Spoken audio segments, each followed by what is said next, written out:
November 1979, Shorthand Tamil Junior Grade. Get ready for the dictation. 10 seconds. 5 seconds.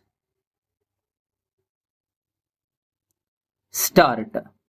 நிதிநிலை அறிக்கையில் நடந்த விவாதத்திற்கு பதிலளித்து மாண்புமிகு நிதியமைச்சர் அவர்கள் பேசியதாவது: சட்டமன்ற தலைவர் அவர்களே, கடந்த 4 நாட்களாக நடைபெற்ற விவாதத்தில் மாண்புமிகு உறுப்பினர்களில் பெரும்பாலானவர்கள் தங்கள் தொகுதிகளின் குறைகளை பற்றியும் தேவைகளை பற்றியும் விரிவாக பேசினார்கள்.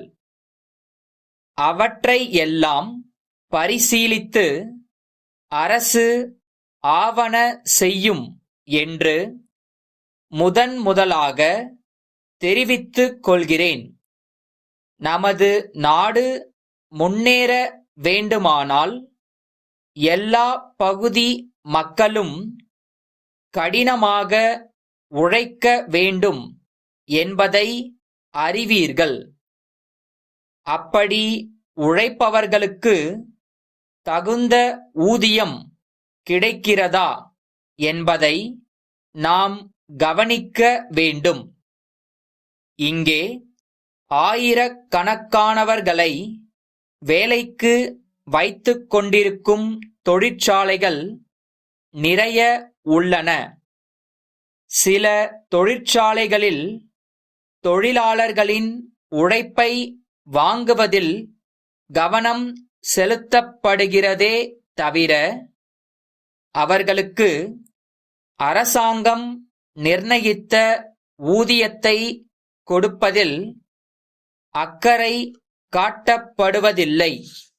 எனவே அரசாங்கம் இந்த பிரச்சனையில் தீவிர கவனம் செலுத்தி தொழிலாளர்களுக்கு நியாயம் கிடைக்க வழிவகை செய்து வருகிறது.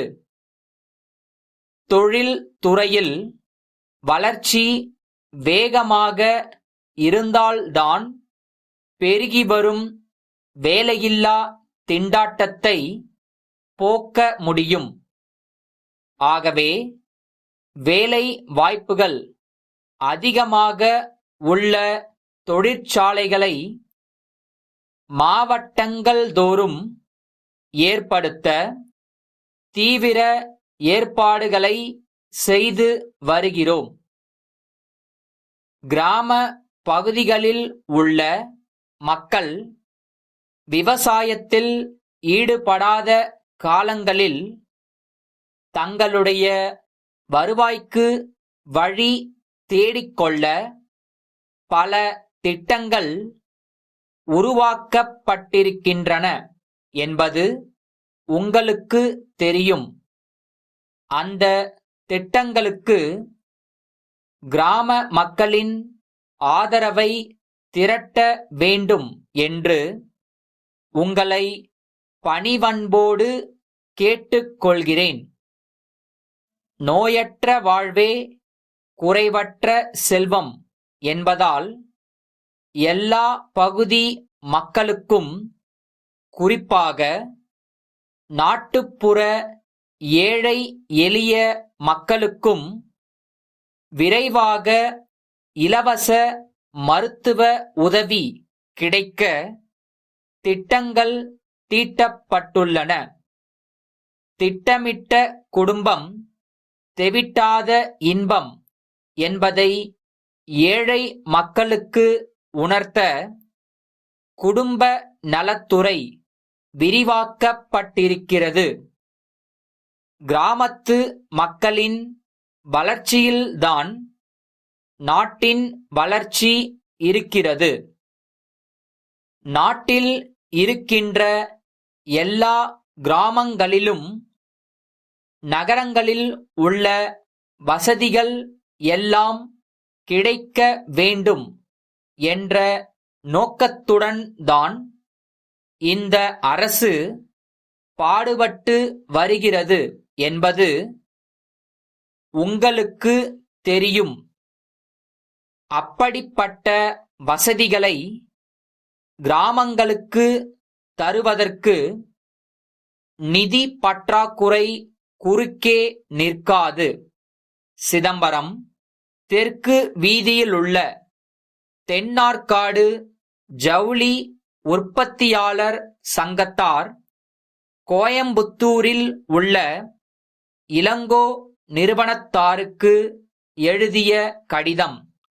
அன்புடையீர், உங்களுடைய கடிதம் கிடைத்து விவரம் தெரிந்து கொண்டோம். நாங்கள் உங்களுக்கு அனுப்பிய பட்டு சேலைகளில் 2 பழுதுபட்டுள்ளன என்று எழுதியுள்ளீர்கள்.